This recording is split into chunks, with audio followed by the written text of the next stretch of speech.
Hello guys, welcome to my channel Karthik Goud Vadlakonda. ఇవాళ మీరు ఈ వీడియోలో చూస్తున్న బుడ్డోడు అసలైన తెలంగాణ కుర్రోడు, మన సాంప్రదాయాన్ని కాపాడుతున్న గొప్ప మనగాడు. అయితే మీరు అందరూ అనుకుంటుండొచ్చు, అన్న గౌడు కాబట్టి కళ్ళు తాగమని చెప్తుండని కొంచెం అయిపిస్తుండని. అట్లేం కాదన్న, మన తాత ముత్తాతల కాలం నుంచే తెలంగాణలో కళ్ళు అనేది ఒక సంస్కృతి సాంప్రదాయం లెక్క నడుస్తుంది. ఎందుకంటే ఇది ఏదో మనం తయారు చేసింది కాదన్న, దేవుడిచ్చినటువంటి ఒక గొప్ప వరం లెక్క అని చెప్పుకోవచ్చు. నిజానికి చెప్పాలంటే ఈ బుడ్డోని చూసినప్పుడల్లా నాకు నా చిన్నప్పటి రోజులు గుర్తొస్తుండే.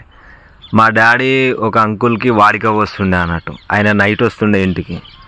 ఆ అంకుల్ రాగానే నేను చిన్న టీ గ్లాస్ పట్టుకొని, మామ నాకు కూడా కళ్ళు పోయేవా అని ప్రతిరోజు ఒక గ్లాస్ కళ్ళు తాగుతుండే అన్నట్టు. నిజానికి అడ్డమైనవి తిని తాగి ఆరోగ్యం ఖరాబ్ చేసుకోకుండా న్యాచురల్గా దొరికినవి తిని ఆరోగ్యాన్ని కాపాడుకుంటారని భావిస్తున్నాను.